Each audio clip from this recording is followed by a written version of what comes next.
एक ऐसा इंसिडेंट हुआ जो बाद में समझ में आया कि अच्छा शायद साक्षात वही महादेव ही है। अगर कोई नग्नता दिखा के फॉलोअर्स गेन कर तो वो एक्चुअली फॉलोअर्स नहीं होते हैं। अब अनुराग कश्यप ने क्या कहा वो तो वही जानते हैं। one of the traitor on the sets of Rush with Ruch. This is Sudhanshu Pandey.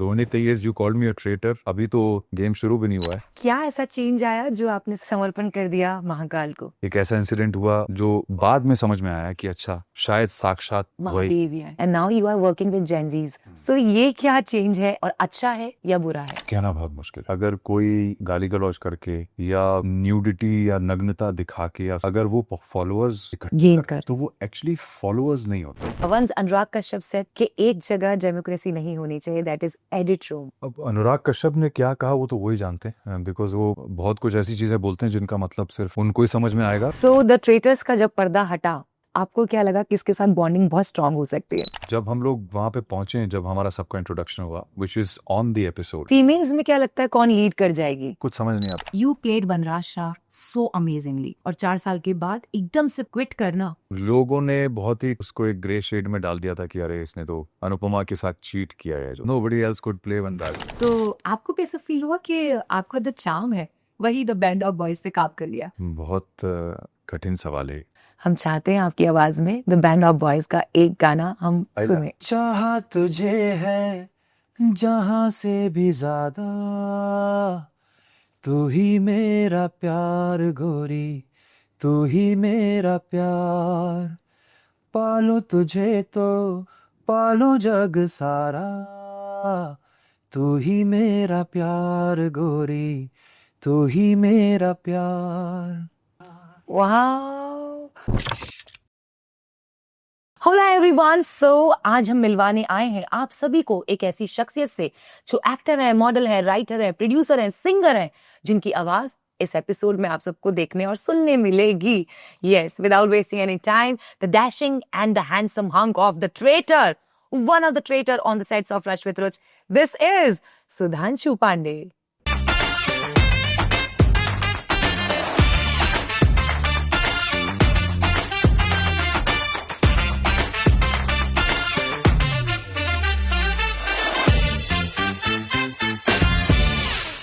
Thank you so much. The only thing is you called me a traitor.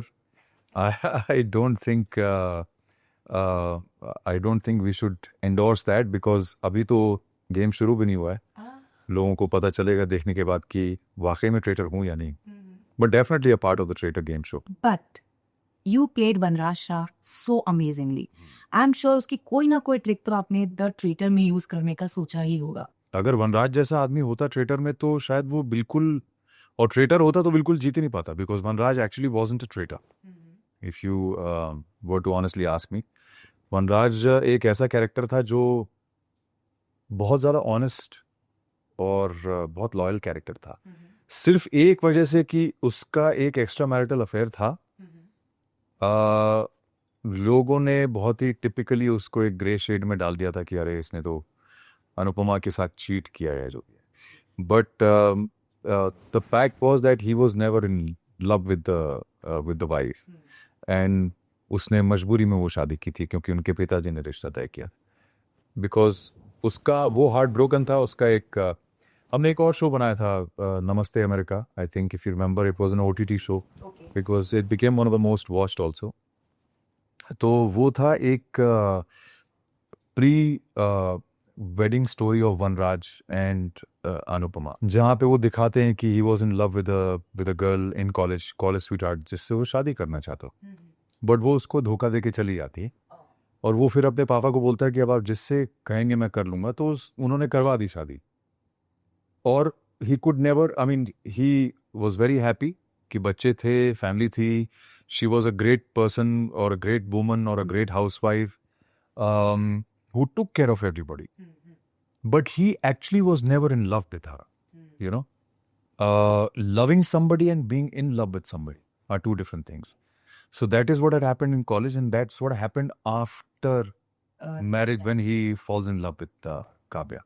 So that is what it was, and it was a very human story. I think it was a very beautiful one. But Vanraj Shah as a character was a very,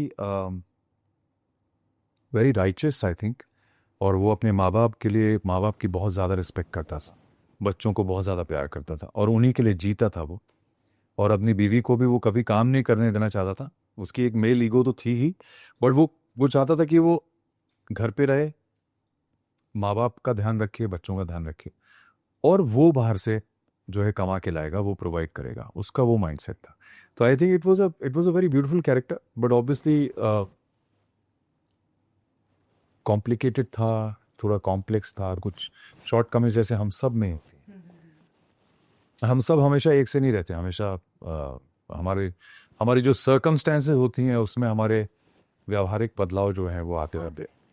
तो इसीलिए मैं कहता हूँ कि वो बहुत beautiful एक character था, टिल एटलीस्ट पहले 1.5 साल तो हमने वही दिखाया उसमें बहुत खूबसूरती से। सो 4 साल तक आपने किरदार निभाया और 4 साल के बाद एकदम से क्विट करना, और आई एम श्योर कोई नहीं होगा जो वनराज इस तरह प्ले कर पाएगा, क्योंकि जब मैंने आज मम्मी को कहा कि शायद इसीलिए वो लोग वनराज वापस लेके नहीं आए, because nobody else could play Vanraj, I guess.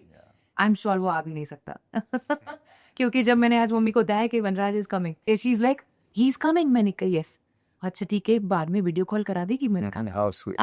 So it's been 25 years in this industry.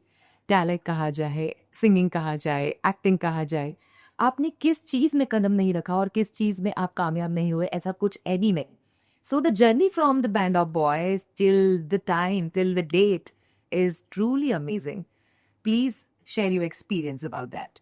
I think it has been incredible for me because I don't just look at it um, as an actor's journey. I think it has been a journey of a human being. और ये एक ऐसी journey रही है, मुझे ऐसा लगता है कि जिसमें मैं बहुत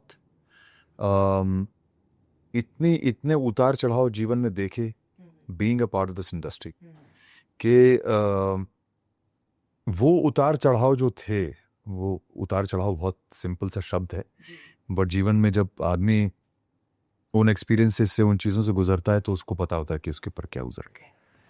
but those experiences are what I am today, you know, as a man, as a human being, as a father, as a husband, as a friend, or whatever. I am what I am because of my experiences. और मुझे लग रहा है कि मैं उन कुछ lucky लोगों में से हूँ जो हर बुरे समय में भी सर्वाइव कर गए, और you know, I think that survival, that instinct of survival has helped me become what I am today. And I think I've only evolved as a human being because bad times can either destroy you or make you stronger, you know. So I think I have only evolved as a human being, become more and more strong. I can see you are tearing up, but Yeah, it's been 4 years yeah, in the city. yeah. When I shifted here, I had lots of dreams that I'll become an actor and everything. I auditioned a lot. I auditioned and then no reply from everyone. Then I said, okay, fine. I'm an actor by profession. It's been 14 years. So क्यों ना मैं इसी talent के जरिए कुछ अपना आगे लेकर जाती हूँ. Then I started my podcast journey. So starting में what I face, कितना followers है, कितना सब्सक्राइबर्स है, अच्छा कमर्शियल रखते हैं. सो मैंने कहा एक बार टैलेंट देख लीजिए, क्या पता आपको अच्छा लगे मेरे पास आना या मेरे पॉडकास्ट पे आना. I messaged you as well when I started. Correct. Very first moment when I've seen your message, मैंने सानू को मैसेज किया, मुझे ऐसा ऐसा, मुझे सर से तो कंफर्मेशन मिल गया है, अब तुम बताओ क्या करना है. Then he took 2 days and he said, okay, Fat sir is okay. So I'm like, अभी ये पहलगाम के अटैक के टाइम पे I've seen your live videos.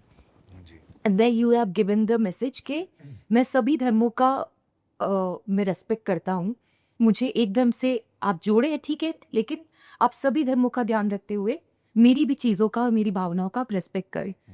सो वो धर्म की जब बात आती है तो आप सनातन धर्म को कितना आगे रखते हैं? मुझे ऐसा लगता है कि अगर मैं, चलिए उर्दू का एक शब्द यूज़ करता हूँ, अगर मैं अपने वजूद को नहीं पहचान सकता तो दुनिया कैसे पहचाने. तो मुझे अपने सनातन पे बहुत बहुत गर्व है और मैं सनातनी हूँ इस बात पे बहुत गर्व है, क्योंकि वो सिर्फ क्या है, हम उसको धर्म का नाम देते हैं, वो धर्म नहीं है एक्चुअली।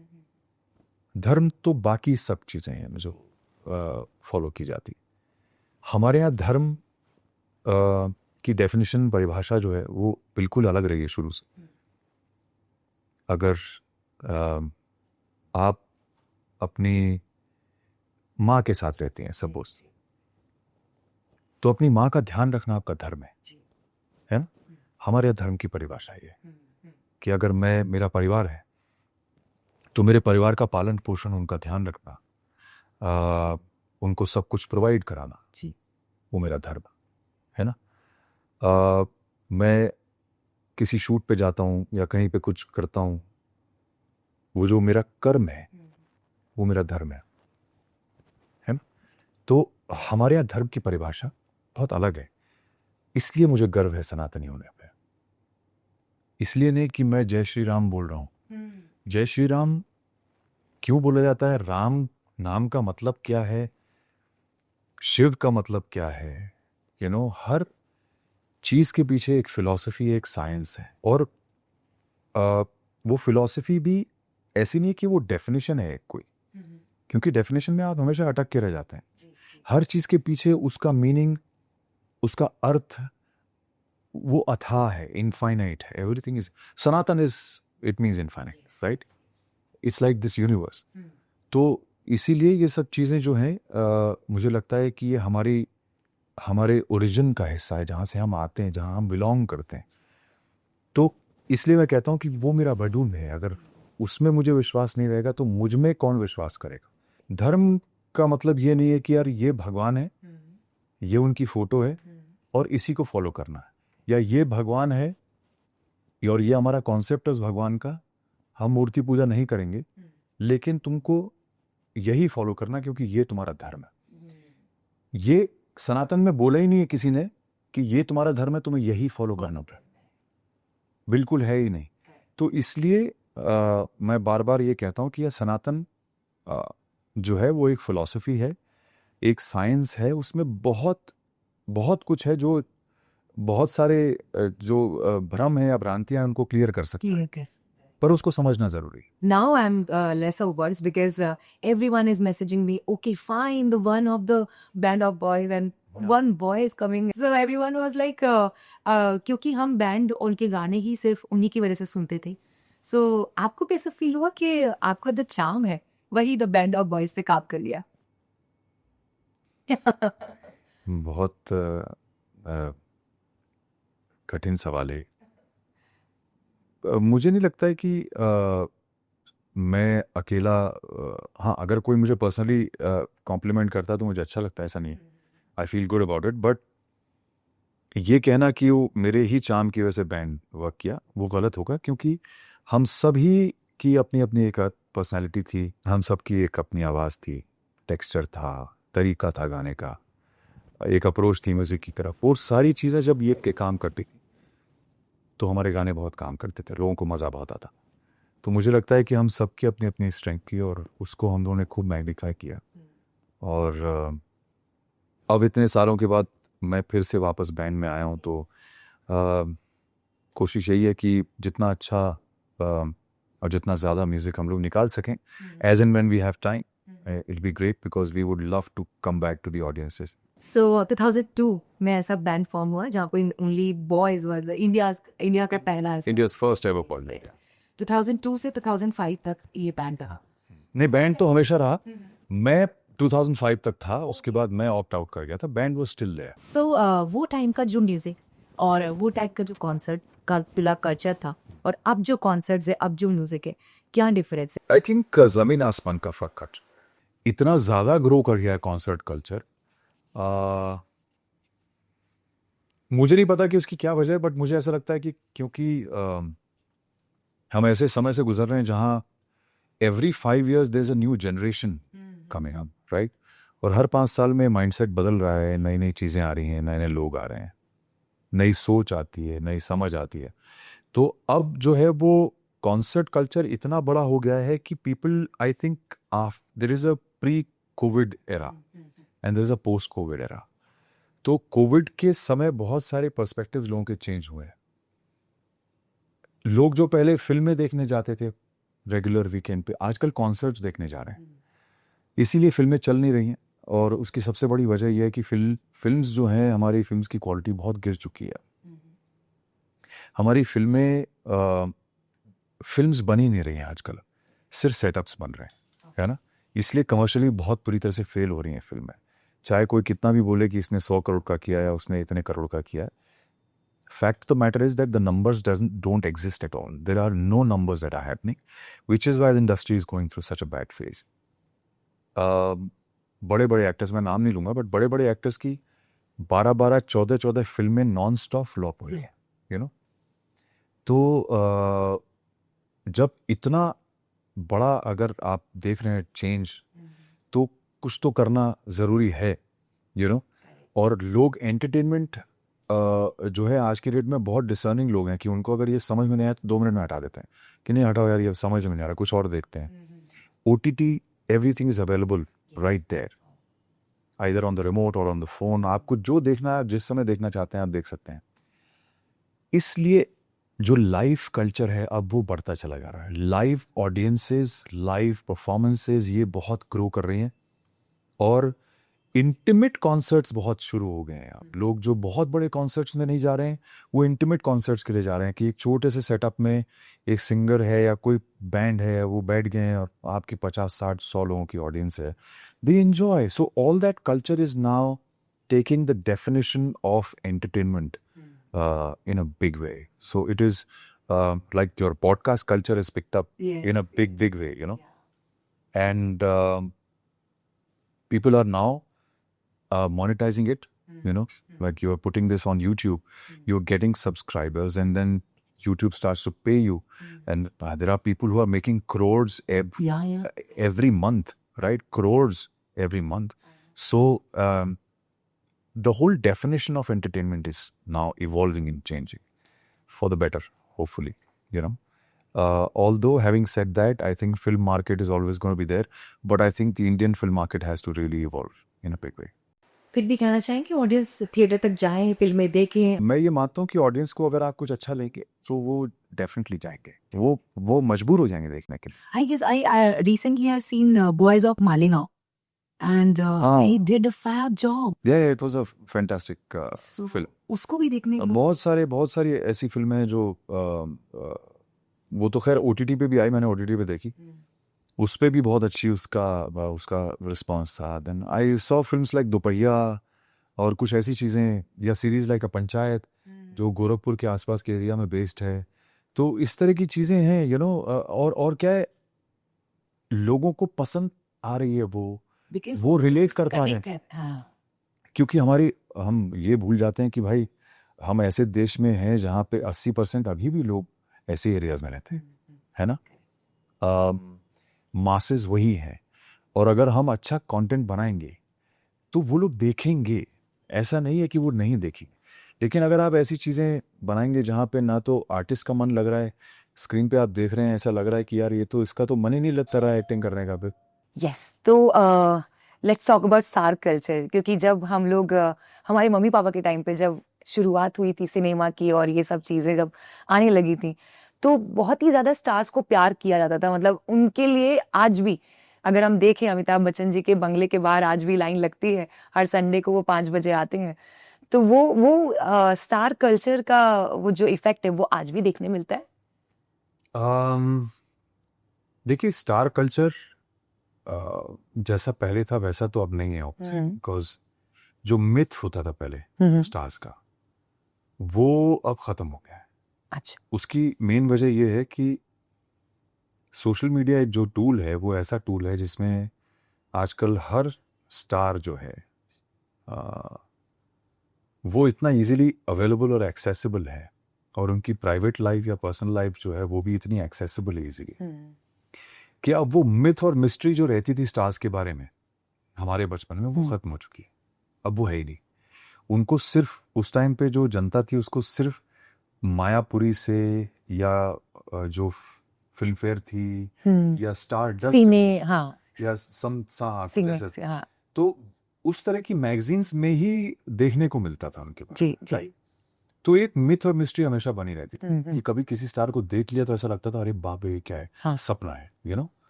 बट अब ऐसा नहीं है। अब ऑडियंस या लोग जो हैं वो बड़े बड़े एक्टर्स के रूम्स में घुसे हुए हैं through social media, right. They are seeing the house, they are seeing where they sit, कि कहाँ पे क्या कर रहे हैं, क्या खा पी रहे हैं, वो सब ऑडियंस को दिखता है आज डेली बेसिस में। करेक्ट ऑन सोशल मीडिया तो जो एनिग्मा था वो एनिग्मा खत्म हो चुका है। Star culture I would say has diminished quite a bit. Stars आज भी हैं, रहेंगे हमेशा, बट जो एक वो पीरियड था बच्चन साहब वाला या even for that matter Shahrukh, वो पीरियड शायद अब धीरे धीरे करके खत्म हो जाएगा, बिकॉज इतना सस्टेनेबिलिटी मेंटेन करना बड़ा मुश्किल है आज की, यू नो। लोगों का पेशेंस बहुत कम हो गया है।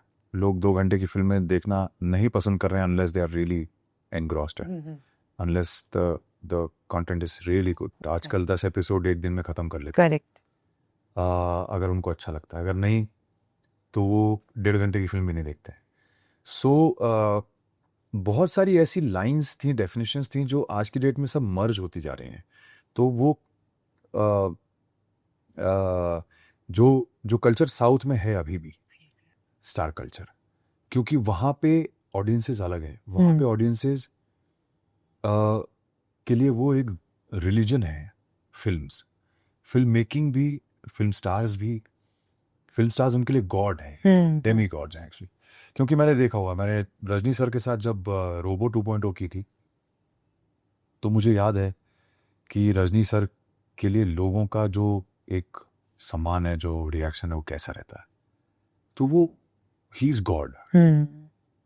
आई don't think there is anybody bigger than him, ऐसा मेरे को यस लगता है। यस ट्रू दैट पर वो इंसान बहुत हम्बल है, बहुत ज़्यादा हम्बल है। मतलब वो इतने हम्बल हैं कि आपको शर्म आ जाएगी कि यार so he is very down to he is very down to earth. तो वहाँ का कल्चर बिल्कुल अलग है। It there is still a lot of simplicity there. हमारे यहाँ वो चीज़ ख़त्म हो चुकी है। आप देखिए साउथ में कहीं पे भी आपको कोई तमिलनाडु का या कोई आंध्र प्रदेश का या कर्नाटक का इन्फ्लुएंसर पता है? नहीं पता, नहीं। है ना। सो साउथ में वो लोग सच में पूजे जाते हैं। हाँ, वो तो वहाँ पे कल्चर ही वही है। वहाँ पे कोई आपको इन्फ्लुएंसर्स नहीं देखने को मिलेंगे। वहाँ पे फिल्में हैं, फिल्म स्टार्स हैं और ऑडियंस है। Yes that's it. It's not polluted, it's not corrupted. यहाँ पे सब करप्ट हो चुका है। So unfortunately unless some really seriously good content starts coming out, this is going to diminish and people are going to divert, like how they are going to concerts, going to stand-up comedy shows. या correct They would rather go and entertain themselves there and spend so much more money there than go and watch a shitty film. from that time till this date now you are doing the traitors Gen Zs भी हैं। सो ये generation के बच्चों के साथ काम करना, क्योंकि आपने हर एक एक्टर के साथ जो आपके मंझे हुए कैरेक्टर्स हैं, एक्टर्स हैं, उनके साथ भी प्लेटफॉर्म शेयर किया and now you are working with Gen Zs. So ये क्या चेंज है अपनी इस इंडस्ट्री में अब, और अच्छा है या बुरा है? कहना बहुत मुश्किल है, क्योंकि even if I want to, even if I want really hard to, I still can't relate to all these Gen Z influencer kind of people because I don't know who they are. I had no idea, but they have tremendous amount of following. या That doesn't matter to me, you know, because अगर कोई गाली गलौज करके या nudity या नग्नता दिखा के या उसका अपना प्रदर्शन करके अगर वो फॉलोअर्स इकट्ठे Gain करते हैं, कर। तो वो एक्चुअली फॉलोअर्स नहीं होते हैं, वो फैंस नहीं होते हैं। Actually they are just followers. They want to see all that, you know, because there are all sorts of people there. Society में हर तरह के लोग हैं, विकृत मानसिकता वाले लोग भी हैं। तो अगर आप विकृत चीज़ दिखाएंगे तो विकृत मानसिकता वाले लोग जो हैं उसको फॉलो भी करेंगे, but that doesn't define anything at all. I think it's all this is also gonna be a phase only, I think. कितना लंबा चलेगा पता नहीं, but it's going to be a phase, because बहुत ज़्यादा देर तक मुझे ऐसा लगता है कि हम ऐसे देश में हैं जहाँ कहीं ना कहीं लोग ये बर्दाश्त करना बंद कर देंगे, बंद कर देते और शायद ये सब चीज़ें will be thrown out of the vehicle, because that is not that's not somewhere we belong, हैं। That's not, we are not that, we are blindly, and that's the problem towards our side of the industry, blindly following the west. West का culture अलग है. Waste एक ऐसी जगह है जहाँ पे तुम और आप में कोई फर्क नहीं है. Everybody is a you. हम यहाँ पे छोटे से बराबर वाले को तुम बोलते हैं, बड़े को आप बोलते हैं, छोटे को तू भी बोल सकते हैं. बहुत सारे तरीके हैं. वहाँ पे चाहे बड़ा हो चाहे छोटा हो, यू ही है, राइट? तो ये फर्क जो है ये समझना बहुत ज़रूरी कि हम एक ऐसी कल्चर को बिलोंग करते हैं जहाँ पे हमारे यहाँ आदर और सम्मान को बहुत ऊपर रखा हमेशा. और वो बहुत ज़रूरी है, because that is what makes us a society of civilized people, a society, a civilization that is thousands of years old, with a very strong cultural background. तो ये जानना हमारे लिए बहुत ज़रूरी है. इसलिए बहुत education and educating people about where we come from and where we belong is very important. क्योंकि जिनके पास नहीं है वो इसी तरह से ब्लाइंडली वेस्ट को फॉलो करेंगे और वही करते रहेंगे जो आज की डेट में हो रहा है. इतने सारे इन्फ्लुएंसर्स आ गए हैं, कुछ भी करते हैं वो लोग, सोशल मीडिया पे. कोई सर उनके पास टैलेंट ही यही होगा. उसको अगर टैलेंट हम लोग बोल रहे हैं तो फिर ये हमारी गलती है. ये उसको टैलेंट नहीं, उसको बेहूदगी, बेशर्मी, बदतमीजी ये बोलना चाहिए. क्योंकि मैंने तो ऐसी चीज़ें देखी हैं कहाँ कोई, मतलब उसका नाम भी नहीं पता मुझे, लेना भी नहीं चाहता हूँ मैं, but somebody who I saw who is very popular and उसकी बहुत बड़ी फॉलोइंग भी है, और वो क्या करता है, वो सड़क पे जाके अचानक नाले में कूद जाएगा, नाले में लोटे लगा लेगा, कुछ शिट विट लपेट लेगा अपने ऊपर. उसकी बहुत बड़ी फॉलोइंग है. हाँ. और वो अपने आप को पुनीत सुपरस्टार बोलते हैं. हाँ. ओके. सो ट्रेटर्स में आने के लिए किसने आपको मजबूर किया? करण जौहर के कॉन्सेप्ट ने, या एक थीम स्क्रिप्ट ने? मुझे एक्चुअली कन्विंस तो बीबीसी की टीम ने किया था. Okay. when I was still shooting for Anupama that time, and that called, and the first thing I told them was, if this is even remotely close to something like a Big Boss, please consider it a no right away. So they said, can we have a Zoom meeting? So their entire team and the head of BBC production, Neha, and everybody had like a boardroom kind of meeting, yeah. Not virtual, because I was shooting, and they explained to me everything very, very nicely, and they assured me that which is why we are approaching you and people like that from other walks of life, because we want to make it very exclusive and it's a very different concept. Yeah, this is. उन्होंने सब समझाया मुझे, and that's when I said कि okay, let's do it. Okay, but still the guys are doing with influencers and some of the There are creators. 2-3 of them. Yes, Yeah. yes. But it won't be remotely close to what you see in Big Boss. Correct. Yeah. Maybe something really different is coming on screen. And I feel that I also conduct myself in such a way that मुझे नहीं लगता है कि अगर मैं उनकी जगह पे होता तो मैं भी मेरे से बदतमीजी नहीं करता. So Correct. everybody keeps a little that kind of distance and that thing with me. कि मुझे लगता नहीं कि कोई भी इतनी लिबर्टी मुझसे ले लेगा. बट हाँ, definitely something like a big boss, obviously वहाँ पे लोग जाते ही इसीलिए हैं कि किसी भी इज्जतदार आदमी की आप इज्जत उतारें तो आप ज्यादा फेमस हो जाते हैं. करेक्ट. सो द ट्रेटर्स का जब पर्दा हटा, जब सारे चेहरे सामने आए, आपको क्या लगा किसके साथ बॉन्डिंग बहुत स्ट्रांग हो सकती है? एक्चुअली जब हम लोग वहाँ पे पहुंचे, जब हमारा सबका इंट्रोडक्शन हुआ, which is on the episode, I think most of people I didn't know. मैं आशीष भाई को जानता था, आशीष विद्यार्थी को. रफ्तार को मैं पहली बार मिला था. He was very sweet because he had been a fan of our music, bad boys. और किसको जानता था मैं वहाँ पे? I think no Raj Kundra, nobody. नहीं, राज को मैं डेफिनेटली मिला हुआ था पहले. कई बार, बट बॉन्डिंग हमारी डेफिनेटली यहाँ पे हुई।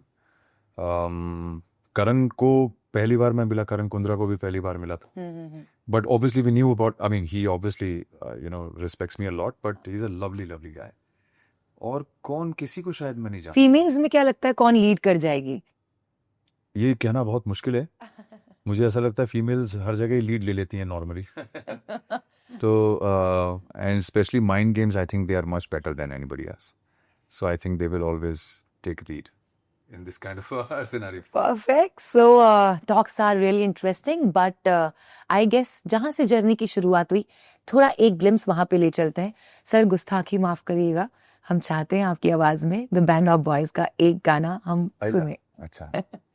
चाहा तुझे है जहां से भी ज्यादा, तू ही मेरा प्यार गोरी, तू ही मेरा प्यार, पालो तुझे तो पालो जग सारा, तू ही मेरा प्यार गोरी, तू ही मेरा प्यार।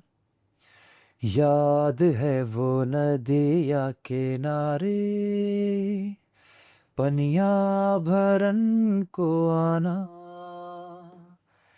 लहरों की हरकत पे गोरी,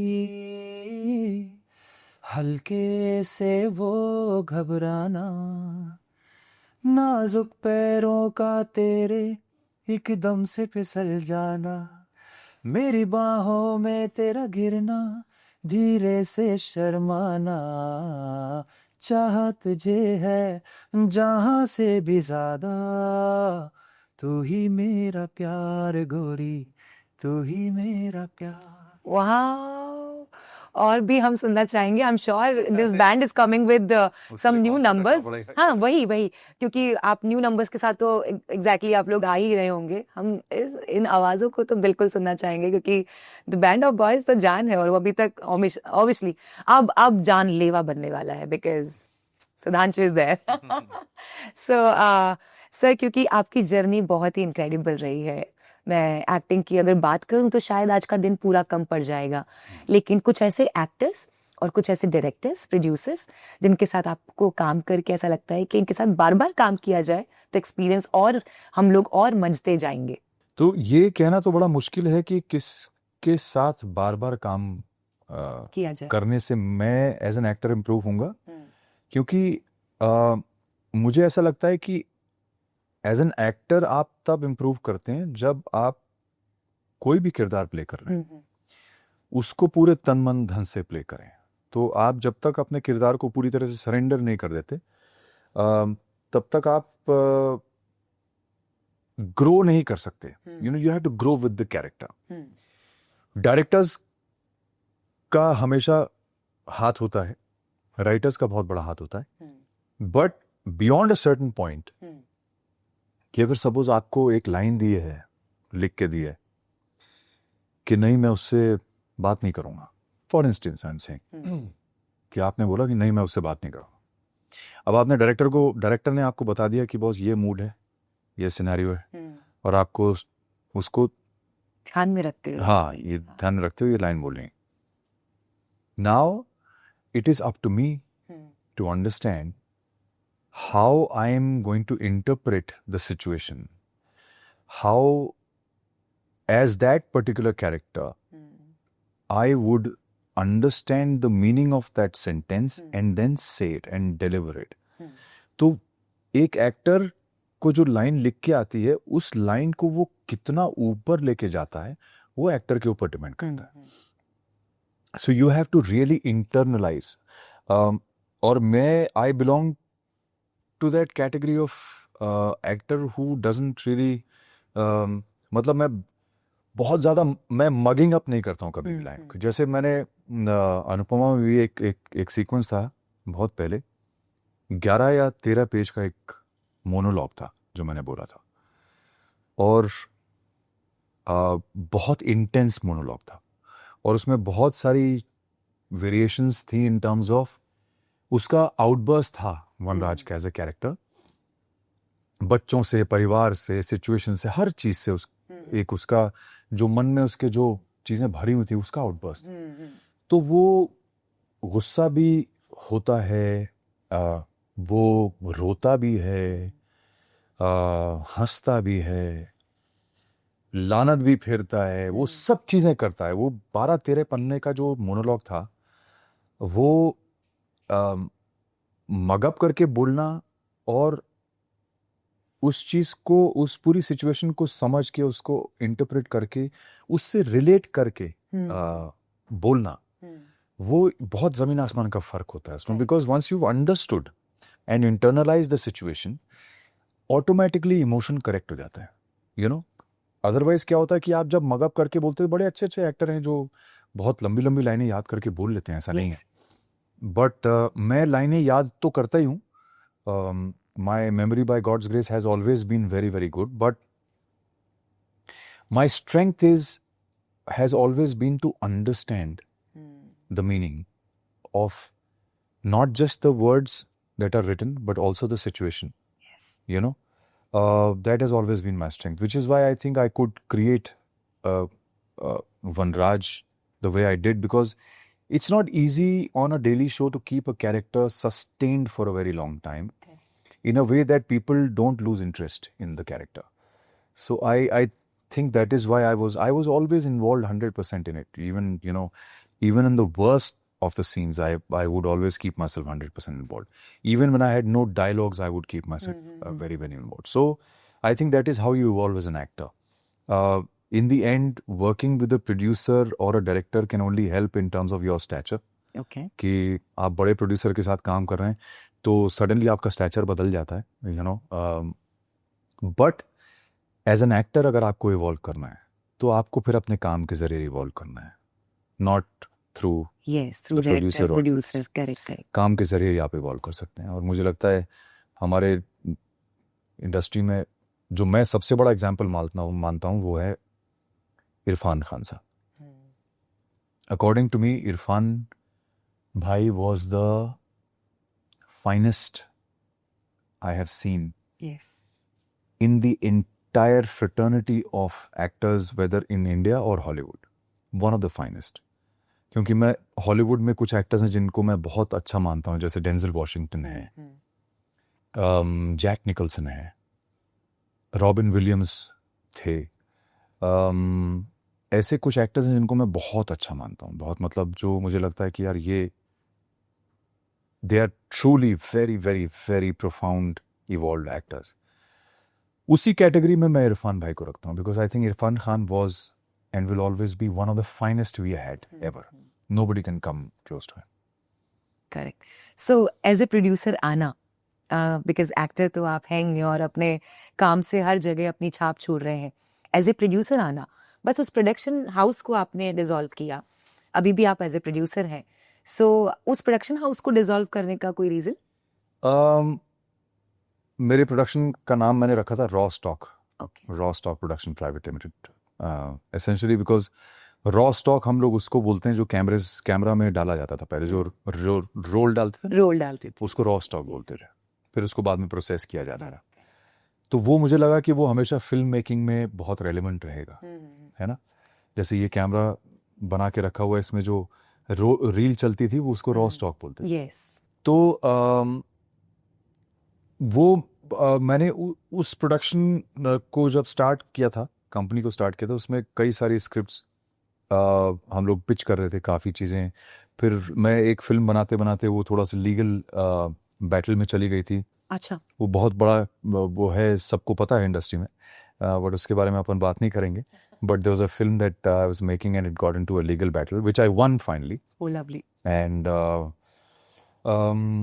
उसके बाद फिर कुछ और चीज़ें चल रही थी। फिर मुझे लगा कि यार ये मेरे सीए ने बोला कि भाई प्राइवेट लिमिटेड कंपनी है, we are unnecessarily paying for it, so why don't you let it go. बाद में हम लोग एक नॉर्मल यू नो एक प्रोप्राइटरशिप कंपनी खोल लेंगे। मैंने कहा ठीक है।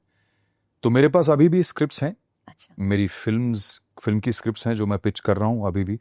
Hopefully at some point in time we will definitely start making films and even OTT subject. मेरे पास एक OTT का भी बहुत ही फिनोमिनल स्क्रिप्ट है। तो वो भी हम करेंगे। हाँ। मुझे लगता है हर चीज़ का एक समय होता है। समय होता है। तो जब वो समय शुरू हो जाएगा तो ये काम भी शुरू हो जाएगा. But till such time as I start doing that, I'm going to continue what I do best, which is acting. As an actor, I think I have a world load of stuff to give to the audience. अभी तो एक ही character में जो play किया था 4 साल, उसको लोग अभी भी याद कर रहे हैं. So I want to keep creating such characters where people will remember me. Sir हम आपसे ही जानना चाहेंगे because your production house is still there और आप कुछ ना कुछ अब नया मार्केट में लेकर आने वाले हैं आने वाले टाइम में. सर कुछ ऐसे टैलेंट्स हैं जो इन्फ्लुएंसिंग में नहीं है. They are not influencer, they are not creating any kind of content. तो आपके प्रोडक्शन हाउस तक पहुंचने के लिए वो कहाँ ऑडिशन दे सकते हैं? नहीं, मैं तो देखिए, मैं बहुत ही प्रॉपर चैनल से करूँगा जब भी करूँगा, because I have friends in the industry जो बहुत पुराने दोस्त भी हैं. तो अब जैसे now we have casting agents, right? जैसे मुकेश छाबड़ा हैं और अभिषेक बैनर्जी हैं कास्टिंग बे वाले. तो मुकेश मेरे बड़े अच्छे मित्र भी हैं. तो अगर मैं अपना प्रोजेक्ट लॉन्च करूँगा तो I will obviously have a Mukesh Chhabra casting company on board to set it up to cast correctly for the whole thing. तो ऑडिशंस वगैरह तो सब उनके थ्रू ही होंगे, कास्टिंग एजेंसीज के, because their expertise is to cast the right character for the roles that you have. Sir but sometime favourite लोगों को काम मिल जाता है, कुछ टैलेंट सच में रहता है. आजकल मैं आपको बताऊं ऑनेस्टली, इन कास्टिंग एजेंसीज के थ्रू इतना टैलेंट आ चुका है मार्केट में. And if you see series, आप पंचायत ही देख लीजिए. Yes yes. आप अभी एक फिल्म आई थी दुपहिया, उससे पहले लापता लेडीज थी. Yes. In spite of the fact कि लापता लेडीज की बहुत कंट्रोवर्सीज हुई इन टर्म्स ऑफ कि वो सब्जेक्ट कहाँ से आया, कैसे आया. बट अगर आप उसमें एक्टर्स को देखेंगे तो सारे ऐसे फेसेस हैं जिनको आपने कभी देखा नहीं. But they are so phenomenal कि आप बोलते हैं यार ये कहाँ थे आज तक, you know. So there is a lot of good talent that is coming through the casting agencies and they are doing a fantastic job. Perfect. So audition तो देने आप खुद पहुंचे कास्टिंग एजेंसीज तक, क्योंकि कुछ ना कुछ प्रोजेक्ट आपका इंतजार कर ही रहा है. आई एम श्योर मैं हमारे चैनल के माध्यम से, रश्वित रुच के माध्यम से हमेशा नए टैलेंट जो भी खोज में हैं, जो इंतजार कर रहे हैं कि उन्हें काम मिलेगा, जरूर मिलेगा. बस राह आपको चुननी है, वो आपको रास्ता हमेशा दिखाता रहेगा. So what kind of characters you are looking for? See, as an actor, I think you're always looking to do characters that can become iconic, you know. तो जैसा मैंने पहले कहा कि जैसे वनराज का कैरेक्टर था, इतना आइकॉनिक बना, मैं यही कोशिश करूंगा कि आगे भी जो कैरेक्टर्स मुझे मिले वो कुछ इस तरह के हों जो लोग बहुत आने वाले लंबे समय तक याद रख सकें उन कैरेक्टर्स को. लोग मुझसे पूछते हैं कि जैसे आपका क्या ड्रीम रोल है, तो मैं बोलता हूँ यार ड्रीम रोल तो ऐसा कुछ भी नहीं है, बिकॉज हर कैरेक्टर जो है उसको ड्रीम की तरह प्ले करना चाहिए. But having said that, I would love to play a character like a Joker, you know, जो हीथ लेजर ने या वोकिन फीनिक्स ने प्ले किया था. और मुझे ऐसा लगता है कि मैं बहुत जस्टिस कर सकता हूँ ऐसे कैरेक्टर में, बहुत ज़्यादा जस्टिस कर सकता हूँ. मुझे ऐसा लगता है कि मैं वो ऐसे कैरेक्टर्स हैं जिसमें आपको अपनी डार्क साइड को बहुत एक्सप्लोर करना पड़ता है, और मुझे लगता है कि वो मैं बहुत अच्छी तरह से उसको प्ले कर सकता हूँ, बहुत अच्छी तरह से. सर बिकॉज आपने बहुत सारी मूवीज में भी काम किया है एंड टीवी में भी काम किया है, दोनों ही जगह काम करने का कोई एक ऐसा डिफरेंस होगा? वैसे तो बहुत सारे डिफरेंस होंगे, बट कोई ऐसा कि जो वाकई में दोनों को चीज़ों से अलग करता है? काम करने के तरीके में तो बहुत फ़र्क है, बिकॉज टेलीविज़न पे काम ऐसे होता है कि बस आपको एपिसोड बनाना है. तो वहाँ पे तो एज एन एक्टर आपको बस ये ध्यान रखना है कि भाई कहीं भी अलोंग द वे आप अपने उससे ना उखड़ जाएं, जो आपका जो ऑनेस्टी है टुवर्ड्स योर कैरेक्टर, उससे ना आप उखड़ जाएं, क्योंकि फिर वो खाली it is all about just going and saying a dialogue because चलो निकालना, ख़त्म करना. That is a difference. But in a film और an OTT series, that's not how it works, because there the focus is totally on making and creating a scene in the best possible way. तो ये फर्क तो है, काम करने के तरीके में बहुत है। जी जी जी, क्योंकि सर मैंने शायद सही सुना है या गलत सुना है, if I am wrong please correct मी, कि तारे ज़मीं पर पूरी बन चुकी थी, 80% रीशूट किया गया क्योंकि उन्हें उस माध्यम से, जिस माध्यम से वो देख रहे थे, वो कमी लगी। सो क्या ये भी होता है कि रीशूट पर जाती हैं? ऑब्वियसली बहुत सारी चीज़ें रीशूट पर जाती हैं, सो वो रीशूट करने पे वाकई में चीज़ निकल के आती है या एक ही नहीं, बार में? नहीं, ना? ऐसा कुछ नहीं है। क्रिएटिव डिफरेंसेस होते हैं। हाँ किसी एक इंसान ने एक नज़रिए से देखा तो दूसरे ने दूसरे नज़रिए से देखा, दूसरे को लगा कि मेरा नज़रिया ज़्यादा बेहतर है जी जी, तो हम ऐसे करेंगे, हाँ। और बिकॉज इस आदमी के हाथ में ज़्यादा पावर है हाँ। तो वो अपना नज़रिया जो है वो लेके आ जाता है। इसका मतलब ये नहीं कि जो पहला नज़रिया था वो गलत है। वो गलत है। तो क्रिएटिव डिफरेंसेस होते हैं, they will always be there, but I think अगर आपकी प्लानिंग बहुत अच्छी है और आपने स्क्रिप्ट पे पहले से ही बहुत अच्छी तरह से काम करके रखा है तो आपको रीशूट करने की ज़रूरत तो नहीं पड़नी चाहिए, मुझे लगता है, क्योंकि उतनी लिबर्टी सबके पास होती भी नहीं है। हाँ। इतना पैसा सबके पास नहीं होता है कि आपने 80% फिल्म शूट कर ली है, इतना पैसा खर्च कर दिया है, करोड़ों रुपए खर्च कर दिए हैं, उसके बाद फिर से आप उसको रीशूट कर रहे हैं। नल एंड वॉइड करके फिर से रीशूट करें, तो इतनी लिबर्टी सबके पास नहीं है। Then I think it's a criminal waste of time, money, energy, everything. तो इसलिए ज़रूरी ये है कि आप प्लानिंग के तहत सब चीज़ें करें और हर चीज़ को करेक्ट करें, कन्विक्शन के साथ करें, हाँ। कि आप जो भी कर रहे हैं उस पर आपका पूरा भरोसा होना चाहिए। वंस अनुराग कश्यप सेड कि एक जगह डेमोक्रेसी नहीं होनी चाहिए, दैट इज एडिट रूम। सो आपको लगता है कि बड़े बैनर तले अगर आप काम कर रहे हैं, प्रोड्यूसर डायरेक्टर की क्रिएटिविटी चली जाती है अगर, क्योंकि बड़े बैनर का ज़्यादा प्रेशर रहता है या ऐसा कुछ? अब अनुराग कश्यप ने क्या कहा वो तो वही जानते हैं, बिकॉज वो बहुत कुछ ऐसी चीज़ें बोलते हैं जिनका मतलब सिर्फ उनको ही समझ में आएगा, बट मुझे ऐसा लगता है कि क्रिएटिव फ्रीडम तो हर जगह होनी चाहिए।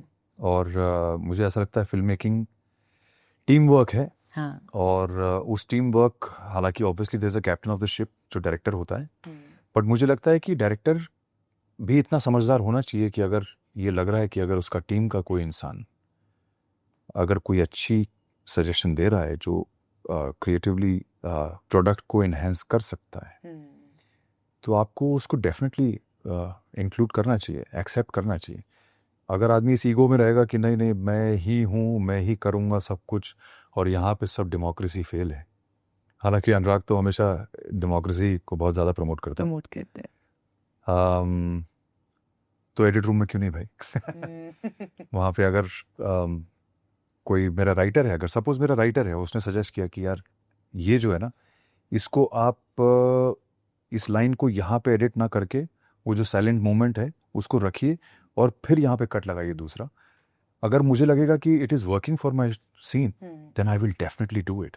आई am not gonna say you shut up, no democracy है, you know. So I think it is creative freedom to everybody involved in the project should be there, and if it makes sense to you, you may as well include it, because ultimately it is all teamwork now. Lovely, super.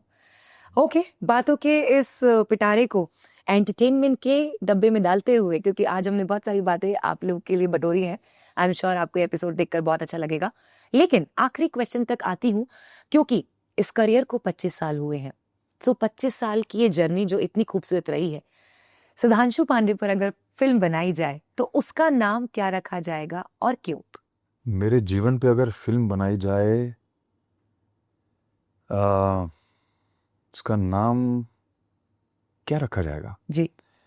I think समर्पण। Lovely. क्योंकि मैंने जीवन में जो सबसे बड़ी चीज़ समझी और की, वो समर्पण था महाकाल को। और समर्पण बड़ा डिफ़िकल्ट होता है, इट्स नॉट इजी, बिकॉज अगर आप समर्पण करने के बाद भी अटके रह जाएं तो फिर कोई फ़ायदा नहीं है, बिकॉज समर्पण आपको फ्री कर देता है हर चीज़ से।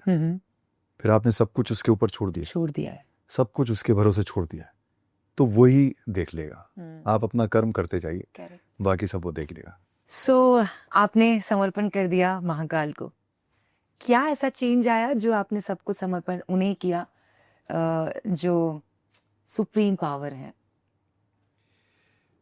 देखिए, मेरा ये मानना है कि ये सब चीज़ें जो है ना, ये प्रारब्ध है, ठीक है ना। अगर मैं शुरू से मेरे अंदर भक्ति भाव था ही, अब उसको मैं भक्ति बोलूं या एक सिर्फ एक इंक्लिनेशन बोलूं कि there was certain level of dependence on that feeling, you know, कि भगवान है, यू नो, तो वो शुरू से ही था मेरे अंदर। But as life went by और चीज़ें होती रही ज़िंदगी में, बार बार ठोकर खा के गिरते रहे, तो जितनी बार नीचे गिरे उतनी बार ऊपर देखा, है ना।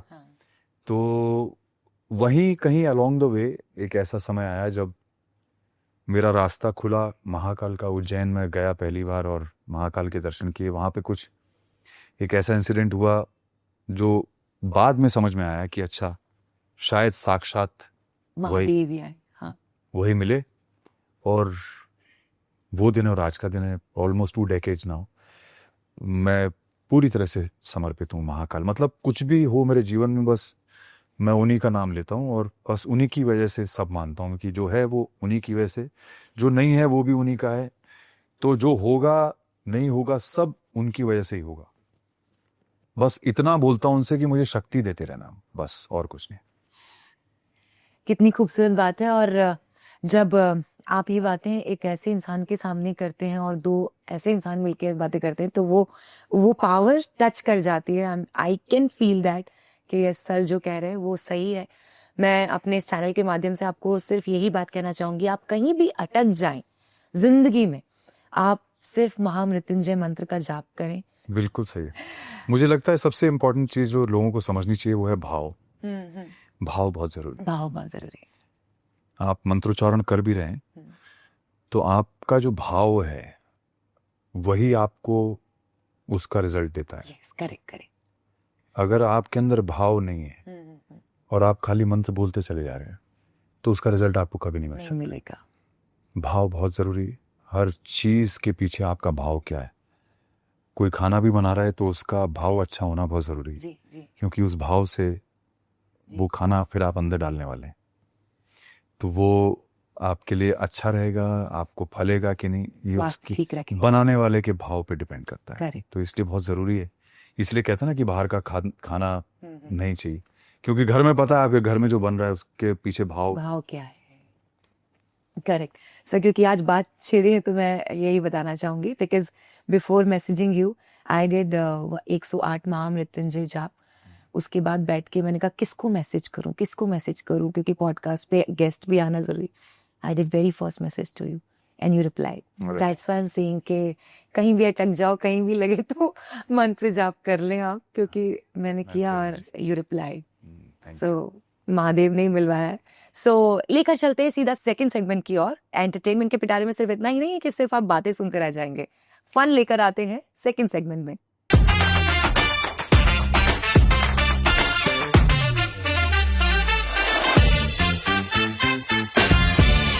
हम आ गए हैं सेकंड सेगमेंट की ओर, जहां खुलेगा एंटरटेनमेंट का पिटारा और वहां होगा फन ढेर सारा। और उसके बाद हम देंगे सर को पीका जी की तरफ से ये प्यारा सा हैम्पर। आई एम श्योर आपको देख के ऐसा लग रहा है कि इसमें से तो आप कुछ भी नहीं खाएंगे। सो इसमें बिल्कुल कुछ सही। 2-3 चीजें हैं जो डाइट पर्सन कैन ईट, अच्छा। सो प्लीज ईट। और घर पे अगर आपके भैया भी आए हैं जो गाड़ी चला के, ड्राइवर भैया, हाँ, of उन्हें course. भी प्लीज Of दीजिएगा course, घर पे सब। ऑफ कोर्स, वो तो बड़े शौक से खाता है ये चीज। हाँ, बस काम बन गया। Okay, so I will take few names. जैसा ही पहला वर्ड कोई भी माइंड में आए तो आपको वो नाम उन्हें दे देना है। जी। करण कुंद्रा, प्यारा बच्चा, आशीष विद्यार्थी जी, अच्छे इंसान, अपूर्वा द रेबल किड, बदमाश, ओके, और फिर जावेद, कुछ समझ नहीं आता, अच्छा, jasmine Bhasin, very sweet, very sweet, रफ्तार, रॉक स्टार है, Rockstar. Anshula Kapoor, Very, very sweet, I would say. Raj Kundra, Raj is brother. Raj is brother. ऐसी क्या बात है जो ब्रदर बॉन्डिंग हो गई? I think just bonded in such a way कि मुझे लगा कि because बहुत बहुत अच्छा आदमी है वो, बहुत अच्छा। Mahib Kapoor, Mahib Kapoor is very fiery. Jannat Zubair, Jannat is sweet kid. Oh lovely. Next का मुझे नाम पता है, मतलब सर क्या वर्ड देने वाले, बट फिर भी मुकेश छाबड़ा। um, नाम तो पता नहीं क्या देना चाहिए बट भाइयों का भाई है। Yes. Purab Jha, talented. Karan Johar, Karan Johar, I would say almost legend. Almost legend, perfect. So आपने सुन लिया है वन वर्ड में कि किसे कितना खास नाम दिया गया है सर की तरफ से। सो आई एम श्योर आज की बातें आपको बहुत खास लगी होंगी। ऐसा ही है कुछ जब हम आप सबके सामने सारी बातें लेकर आते हैं, चाहे वो एंटरटेनमेंट से जुड़ी हो, चाहे टैलेंट से, चाहे एक्टिंग से, चाहे किसी भी करियर से। आई एम श्योर आप हमें बहुत सारा प्यार देते हैं।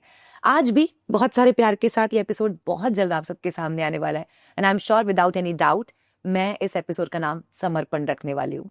अरे हाउ स्वीट है, थैंक यू।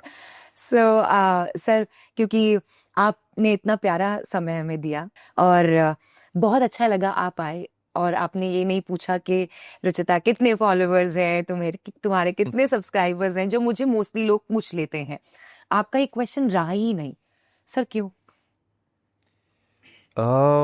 मैं कभी भी कोई चीज़ ये सोच के की नहीं कि कितनी फॉलोइंग है या कितना सब्सक्राइबर्स हैं। मुझे ऐसा लगता है कि जहाँ पे जो अच्छी मंशा से काम हो रहा है और एक मुझे लगता है कि मैं उन्हीं लोगों से जुड़ता हूँ, या भगवान जब भी कोई रास्ता दिखाता है तो वहीं ले जाता है जहाँ मुझे जाना चाहिए। तो उसमें अगर भगवान ने ही रास्ता दिखाया या ऐसा कुछ योग बनाया तो मुझे सवाल करने का उसमें कोई हक नहीं है। Thank you very much sir. Rashmit रुच पर आपको आकर कैसा लगा? बहुत मजा आया, बहुत I think it was a beautiful podcast. Thank you sir. Lovely questions. You are doing very well, and I wish you all the luck. Thank you very And very beautifully warm, welcomed, lovely experience, I think, from the moment I walked. So Thank this you small gesture by this beautiful camera, cute camera by हाँ, बताइए। Novotel. मुझे विश्वास नहीं हो रहा कि ये camera कोई खा जाएगा। So this was made up by a chocolate. So yeah, हाँ, मैं ट्राई करती हूँ किसी में पैक करके आपको मैं दूँ, घर हाँ, तक जरूर मैं जाए। तो कहूँगा कि आप लोग जो हैं कैमरे के, वो बेचारा नींद में है तो उसको थोड़ा शुगर रश चाहिए, थोड़ा खिलाइए उसके। So sir, 2 words or few lines for Novotel if you like everything here. कि Novotel obviously is a very old and very renowned brand of hotels, and I think उनकी hospitality का सबसे बड़ा जो है वो proof यही है। हाँ जी। And great, keep it going, Novotel. Thank you so much. Thank you very much. Thank you. Thank you very much. There is a ritual. Before saying bye, can we have a selfie together? Yes, absolutely.